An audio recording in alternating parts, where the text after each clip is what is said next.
Well, let's look at some other stories. In the Births and Deaths Registrar, John Agbeko, says the current disagreement on the voters' register could have been resolved if the Births and Deaths Registry was well resourced. According to records, only 18 million Ghanaians, accounting for 58% of the country's population, are on the birth register, a situation blamed on the general apathy and lack of logistics.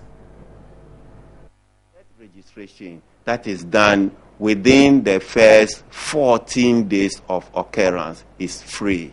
2014 recorded 58% births on the Births and Deaths Registry and less than 25% registered deaths. The registrar, John Agbeko, says this is because provision was not made for materials to reach certain communities during the year under review. This represents a drop from the 2013 figure of 65%. We did not have material readily available for our officers to use, and that somehow brought us to the level that I mentioned. This brings the number to 18 million registered births and deaths from 1912.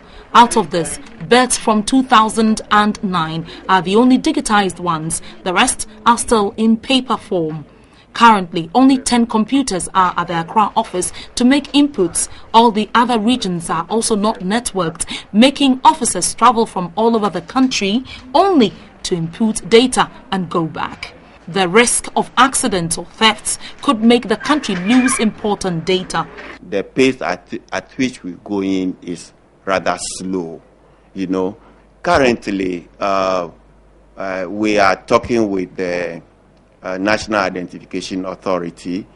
We want to put our systems together. John Agbeko is worried the country is moving too slowly with synchronizing its information. He said all the hullabaloo about the voters' register could be solved with the Birth and Deaths Register. Once we put system in place that will register Ghanaian parents as soon as they are born. Currently, there are 410 registration points around the country.